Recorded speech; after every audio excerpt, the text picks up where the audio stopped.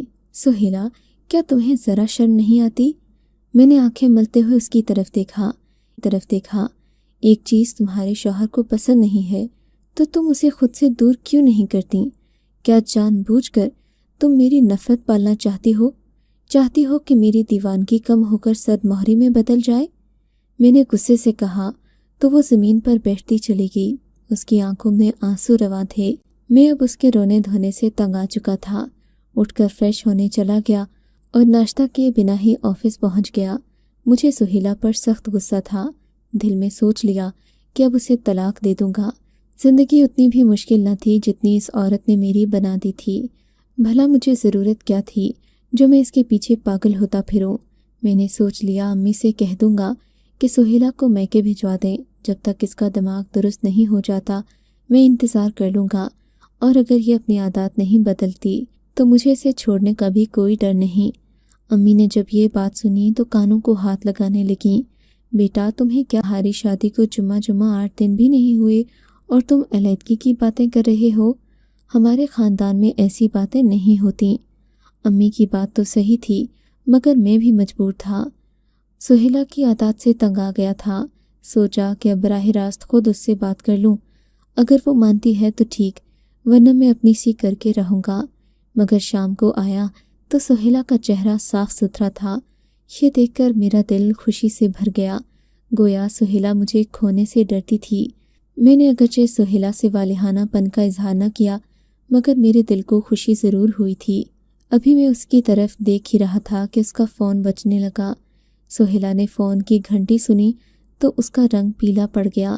ہلدی کی مانند زرد ہوتے رنگ کے ساتھ اس نے مجھے دیکھا اور پھر فون کو۔ میں سمجھ گیا کہ کوئی ایسا ویسا معاملہ ضرور ہے جو سہیلا مجھ سے چھپا رہی ہے۔ تب اس نے میری طرف ملتجی نگاہوں سے دیکھا۔ سہیلا، کس کا فون ہے؟ میں نے اس کے فون کی طرف دیکھا تو کوئی ان نون نمبر تھا۔ اس کی اجازت کے بنا ہی میں نے فون پک کر لیا۔ دوسری طرف کوئی انجان آدمی بول رہا تھا۔ میں نے تمہیں کہا تھا نا، میری بات مان لو تو اچھا ہوگا، لیکن تمہیں لگتا ہے کہ میں بچہ ہوں۔ اب دیکھ لینا کہ میں کرتا کیا ہوں۔ یہ کہہ کر اس آدمی نے فون بند کر دیا اور میں حیرت سے سہیلا کو دیکھنے لگا۔ سہیلا، یہ کیا تماشا ہے؟ یہ تم کیا کھیل کھیل رہی ہو؟ مجھ سے کیا چھپا رہی ہو تم؟ میں نے اس کے کاندھے جھنجھوڑتے ہوئے کہا، میں آپ سے کیا چھپا سکتی ہوں؟ سہیلا پھر رونے لگی۔ خدا کا واسطہ ہے سہیلا، اب رونے دھونے کی کوشش مت کرو۔ تمہارے ان مگرمچھ کے آنسوں سے میں نہیں بگڑنے والا۔ سچ سچ بتاؤ بات کیا ہے، ورنہ میں تمہیں ابھی اور اسی وقت طلاق دے دوں گا۔ یہ برداشت نہیں کروں گا کہ تم کسی غیر مرد سے میرے جانے کے بعد باتیں کرو، میں چپ رہوں۔ میرا غصہ دیکھ کر سہیلا رونے لگی۔ جب اسے لگا کہ میں اس کے رونے دھونے سے چپ ہو کر نہیں بیٹھنے لگا تو اس نے مجھے پوری بات بتائی۔ عاذر، مجھے معاف کر دیں، میں نے آپ سے بات چھپائی، مگر میرا رب جانتا ہے کہ میں کس قدر بے قصور ہوں۔ میں نے ہر ممکن کوشش کی کہ میں یہ آپ کو بتا دوں، مگر ہر بار وہ مجھے ایسی بات کہتا کہ میں آپ کے سامنے زبان کھولنے سے ڈرتی تھی۔ اب بات یہاں تک آ ہی گئی ہے کہ آپ نے اپنی زبان سے طلاق کا لفظ نکالا ہے تو پیچھے کیا رہ جاتا ہے؟ میں آپ کو اپنی ساری کہانی بتاؤں گی، فیصلہ آپ پر ہے۔ آپ مجھے قبول کرتے ہیں یا پھر اپنی زندگی سے نکال دیتے ہیں، لیکن وعدہ کریں اس کے بعد آپ مجھ پر شک نہیں کریں گے۔ مجھے آر یا پار ہونے سے کوئی گلہ نہیں، مجھے گلہ صرف اور صرف شک اور آپ کی بے اعتباری سے ہوگا۔ سہیلا نے اپنی کہانی شروع کی۔ میں نے اسے ہمت دی تو بولی، میری آپ سے منگنی سے پہلے کی بات ہے۔ ان دنوں ابا نے مجھے نیا فون لا کر دیا تھا۔ میں جب بھی فون دیکھتی عجیب سی خوشی ہوتی تھی۔ میرے خاندان میں کسی لڑکی کے پاس فون کی سہولت موجود نہیں تھی۔ میں سب لڑکیوں کی تصویریں اپنے فون سے کھینچتی اور زیادہ تر لڑکیاں میرے پاس میرے فون کی وجہ سے ہی آتی تھیں۔ آپ تو جانتے ہیں آج کل ٹچ سکرین موبائل نیا آیا ہے، اسی وجہ سے میں بھی اس سب میں گم ہوتی چلی گئی۔ ایک دن میری ایک دوست عائشہ میرے پاس آئی، کہنے لگی کہ اسے کسی لڑکے سے بات کرنی ہے۔ اب وہ لڑکا اس کا کیا لگتا تھا، دوستی کس نوعیت کی تھی، یہ تو میں نہیں جانتی، مگر عائشہ اس سے بات کرتی تھی۔ میرے فون سے وہ اسے تصویریں بھی بھیجا کرتی تھی۔ عائشہ اور اس لڑکے کی دوستی اچھی خاصی تھی۔ ایک دن عائشہ میرے پاس اس لڑکے کو اپنی خاص تصویریں بھجوانے آئی۔ یہ اس نے کسی شادی کے موقع پر بنوائی تھیں۔ اس کی کسی اور دور پار کے رشتہ دار نے یہ تصویریں میرے نمبر پر بھیجیں۔ عائشہ کے دوست کو اس کی وہ تصویریں بھیج دیں، لیکن تصویریں کافی زیادہ تھیں۔ بیچ میں ایک تصویر میری بھی چلی گئی۔ بس پھر کیا تھا، وہ موصوف تو مجھ پر لٹو ہو گئے۔ میں نے لاکھ سمجھایا کہ یہ صحیح نہیں ہے، مگر وہ نہ مانا۔ پہلے تو میں انکار کرتی رہی، پھر میں بھی اس کی باتوں میں آ گئی۔ یوں ہماری دوستی ہو گئی۔ عائشہ کو اس سب کی خبر نہیں تھی۔ پھر نہ جانے کیا ہوا، عائشہ اور اس کی بات چیت ختم ہو گئی اور میں مدثر سے بات کرنے لگی۔ ایک دن مدثر نے مجھ سے ملنے کی ضد کی، مگر میں ابھی اس رشتے کو اس مقام پر نہیں لے جانا چاہتی تھی۔ اسی بات پر ہماری لڑائی ہوئی اور میں نے مدثر سے بات چیت ختم کر دی۔ مگر مجھے کیا پتا تھا، جسے میں آسان کھیل سمجھ رہی تھی وہ تو آگ کا دریا تھا۔ اور پھر میرے لیے مدثر نے ایک نئی جنگ شروع کر دی۔ اب وہ مجھے روز روز تنگ کرنے لگا۔ انہی دنوں آپ کا رشتہ آ گیا، میری منگنی ہو گئی۔ میں اس سے جان چھڑانا چاہتی تھی، میں کچھ پتہ ہی نہ چلا۔ بس پھر وہ دن آ گیا کہ میں آپ کی دلہن بن کر اس گھر میں آ گئی، مگر مدثر سے میری بات چیت وہیں کی وہیں ٹھہری رہی۔ اسے میری منگنی کا علم ہوا تو وہ آگ بگولا ہو گیا۔ دن رات مجھے بلیک میل کرنے لگا کہ تمہاری ان تصویروں کو تمہارے شوہر کو بھیج دوں گا، پھر تم کہیں کی نہ رہو گی۔ میرے اس سے بچنے کے لیے اس کی الٹی سیدھی باتیں ماننا شروع کر دیں۔ وہ مجھ سے کہتا کہ اپنے شوہر کو خود سے دور رکھو، میں تمہیں اس کی اجازت نہیں دے سکتا کہ تم کسی اور کے قریب ہو۔ حالانکہ میرا خدا جانتا ہے میں نے نکاح کے اس بندھن کو دل و جان سے قبول کیا ہے، مگر وہ تو ایک عجیب خبتی آدمی ہے، مجھے طرح طرح کی دھمکیاں دیتا ہے۔ کبھی کہتا ہے کہ اپنے شوہر کو فلاں طریقے سے دور رکھو، تو کبھی کہتا ہے اس سے بدتمیزی کرو۔ میں دو پارٹوں میں پس رہی ہوں، سمجھ نہیں آتا کہ میں کیا کروں۔ وہ مجھے بات بات پر ڈراتا ہے، میں اس کی ایک بات نہ مانوں تو وہ 1000 نئی باتیں نکال دیتا ہے۔ اب آپ ہی بتائیں، میں تو اس کی باتیں اس لیے مانتی رہی کہ آپ کو کھو نہ دوں۔ ایک ہفتے کی نئی نویلی دلہن کے منہ سے یہ باتیں سن کر میرا دل تو جیسے راکھ ہو گیا۔ اس کے بعد ہم دونوں کے بیچ کوئی بات نہیں ہوئی، ہمارے راستے الگ ہو گئے۔ میں نے اپنا فیصلہ اسے سنا دیا۔ اسے کھونے کا مجھے افسوس تو ہے، لیکن عورت ایک بار میلی ہو جائے تو اس سے محبت ہونا ایک ناممکن سی بات لگتی ہے۔ آپ میری جگہ ہوتے تو کیا کرتے؟ مجھے اپنی رائے سے ضرور آگاہ کیجیے گا۔ آپ کو اگر یہ کہانی اچھی لگی ہے تو اس ویڈیو کو لائک کیجیے اور اس طرح کی مزید کہانیاں سننے کے لیے ہمارے چینل کو ضرور سبسکرائب کیجیے۔ کہانی سننے کا شکریہ۔ آپ سے ملاقات ہوگی اگلی ویڈیو میں، تب تک کے لیے اللہ حافظ۔